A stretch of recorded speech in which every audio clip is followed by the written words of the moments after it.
Hi guys, I was watching Judge Judy, but it came across my mind. I wanted to tape this information. My daughter and I, Tori Boo 151, and I'm Jackrabbit. We are or have been on this journey. This is our third month actually of changing our eating. We wanted to go vegan because we wanted to rest our body from so much meat. We wanted to make sure that, especially me, my arteries were clean, and I wanted to have overall good health, because it seemed like when I would eat something, I would automatically feel sluggish or unmotivated or whatever. Even if I got up bright and early and I thought, okay, I'm going to take a walk or I'm going to work out, it never went to that place. The things I would do were so limited, they couldn't have burned any fat or anything at all. My stomach had got really swollen. My hips were big. My face was huge. I just looked like a whole nother person. On top of that, I was eating a tremendous amount of cakes, pies, cheesecakes, cookies, brownies, most of which I was making them. Very seldom to go out and buy anything. And I can't even begin to tell you how much juice we used to drink. Juice, we weren't really big on sodas per se, but we'd still drink our fair share of that. And I had gone to the doctor and my blood pressure was high. They told me I was pre-diabetic, and I just did not feel healthy. I really just didn't feel healthy. It seemed like I was just taking up so much space in the universe. You know, like how you can feel like your body's bigger if you lay on your side, your stomach is sticking out. And I had wake-up calls, like, I'd get ready to go to an event, and all of a sudden this size that I'm always used to wearing couldn't fit. So I'd go to my larger fallback size, and that didn't fit either. And I would literally take hair rubber bands, hair rubber bands, and tie them to one end where the buttonhole was, and then stretch it over to the button and wrap it around. I really used to do that. And I couldn't zip it up, so I'd get a long top so that no one could see what was going on under my clothes. Over the winter, if you ever saw it in my videos, I was buried in fleece shirts. Yes, it's cold in Michigan for sure, but that's not the reason why I was wearing fleece. I was trying to cover the fat. I was lying to myself. And I was still making judgments about other people's weight and their weight issues, and I was doing the same. I was known for eating something, and as soon as I finished eating, I would hurry up and lay down and go to sleep. And I'd have to take a nap. I couldn't go on any further. And that's the truth. Now, this was very hurtful and hard and depressing for me, because all my life, from a young girl on, I've played sports in high school, sports in women's leagues. I consistently worked out, trained for marathons, half marathons, you name it. I was always like, not hyper, but I was just active, and I always stayed active. I grew up in a time where we didn't just sit in front of the TV or the computers or what have you. We actually had to go out and ride bikes and run around and play games and be creative in activities. So in the last couple of years that I was in Michigan, I just got really depressed. I teach, and I couldn't find a teaching job because most of the schools are shut down here. They only have a few, and those were taken. I looked for other work and could not find a thing. There's just a few stores, grocery stores to go here, and I would go to that. There aren't any activities per se that you would go and normally do. It just was limited in choices, and then the poverty was insurmountable. I can't even tell you the potholes and the number of houses on my block and the block across down the way there, down the street. Empty homes, burnt out. I've never lived in a place that has so many homes burnt out. Everyone says it's the owners of those homes burning them out to get the insurance. But it's got to be, because sometimes there was nobody even living there. Why did all of a sudden, today on a Wednesday in the middle of the day or whatever, did it catch on fire? Didn't make sense to me. We had a lot of rodents and skunks. The only time I ever saw a skunk was Pepe Le Pew, the cartoon, or in a book. But literally skunks roaming around the neighborhood, getting killed every other street and stinking things up miserably. And so, in turn, I just got really depressed because I was so used to coming and going and doing that. This was a life and a lifestyle that was not for me whatsoever. I had been living in Las Vegas since 1983. A couple times going back to Milwaukee, which is where I was born. So I never lived in Michigan. The reason we came back here, my husband was in Vegas. He was out of work, and he found his old job, which was at Heinz, the ketchup and the pickle place. And he got back hired in there. So he's been there a couple of years now. And I don't know, the first thing that happened to me was I started watching videos of, I started watching 600 Pound, my 600 Pound life. And watching people, how they got obese and the extreme measurements they had to go through to lose that weight. And I was not going to get to something like that, but I felt like I'm getting closer. So I started looking at that. Then I started going on Netflix and watching anything that I could about weight loss and meal plans.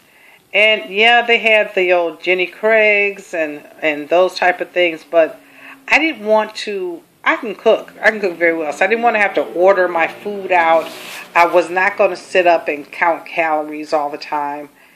And I saw a video about animals and how they were slaughtered, and that really turned me off. But it really sprung in my mind that, you know what, I love vegetables. I bet if I ate vegetables and got rid of all the sweets, the alcohol, everything else, I could probably see a change. And sure enough, I thought it was going to be hard getting rid of meat, but it actually wasn't at all, because even though we ate meat, and big pieces of meat at that, we also ate a lot of vegetables. And so it wasn't that difficult to just let the meat go. We didn't have to phase out of it. It was pretty much cold turkey. We had done a lot of looking up and investigating things, so we had recipes, and it turned out the food was so good and so filling that I didn't even know what we were missing. I thought it was going to be crucial that I needed some kind of meat. And then come to find out, the amount of protein needed was so small, like 8 or 9% protein in your diet each day, that you can get that right from a plant. Everything has protein in it, and the whole plants have protein in them. Along the way, we decided to take a vitamin. And actually we do a prenatal vitamin just to make sure that we're covered in all the areas. But we are heavy on fruits and veggies. We drink a ton of water. And just by doing that alone, like in the first month, I started in May. By the time the end of the month came, I was down one size. And that's anywhere from 10 to 20 pounds. I was down a complete size. And then the next month, another size. And it just keeps on coming off. After a while, though, at the beginning, I remember we switched over. I had to go through a detox period. And that's when you have a bowel movement, a lot of bowel movements. Not diarrhea, but just a lot of soft bowel movements where everything that's been in there and been stuck is coming out. Because now you're eating heavy, fibrous types of foods or grains, nuts, beans, all of that, and it just was like a big flush of my system. I also decided at some point along the way, I noticed that my weight was sort of plateauing. Like I dropped a bunch of weight at first, And then it was sort of like my new metabolism level was keeping me right where I was. So a couple of things that I decided to do to change that. Number one was get on the treadmill and do cardio. You can't have the abs of your dreams, which, by the way, your abs are the hardest thing to get rid of. But you can't have a complete picture unless you add that cardio in there, and strength training too, but especially that cardio. That was so important. It started my burn right back up again. I started sweating profusely each time that I was on that treadmill. We would go anywhere from, we started off like 20 minutes, and then it was 35 minutes to 60 minutes. And running, well, we probably do somewhere between, 2 to 3 miles is probably what we do, sometimes almost 4. But it really made a difference. Now it's an addiction. It's not just, I don't want to say an addiction, but it's a habit. They say after 21 days, things are a habit. It's definitely a habit as far as getting on the treadmill. It's so easy to get on and to do. The way we eat, it's now July, the middle of July, and we're continuing on. As for me, it's not just a diet. It's a lifestyle that has a heavy emphasis on fruits and veggies, grains, nuts. And there's so many choices and so much that you can do. Also, the other thing besides the treadmill that we do from time to time is we'll have what we call a cheat day. And the reason we do that, because even with the treadmill, sometimes your metabolism will flatline. And so if you eat, let's say just go and get a McDonald's burger, which we've done that about, probably about once a month in these last 3 months. Then your metabolism wants to go crazy, and once you go right back the next day and the days after that to your regular eating plan, it speeds up that much faster. When we do decide, okay, today is a cheat day, we wait until after we've worked out really hard, because then our metabolism is still going, and so it just goes away. Now, we don't do, the shake, the soda, a big double, quarter, blah, blah, blah. We just get the little $1 burger, and the other day we got the $1 burger each and a fry. And I had a fish sandwich, but I ate my fish sandwich, but the burger I didn't eat. So we're still keeping out completely with the no sugar. Things that we learned along the way is that sugar is so addictive. It's 18 times more addictive than cocaine. Can you imagine that?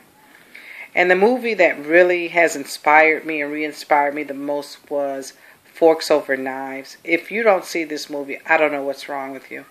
It's not so much looking at the food industry and the animals. It's looking at you and your health and how you're responsible for it, and how the Western diet, and that's your 3 meals a day, your meat in the morning, your fried things, your sodas and that, whether it's here or in England or France or whatever, that Western diet is lethal.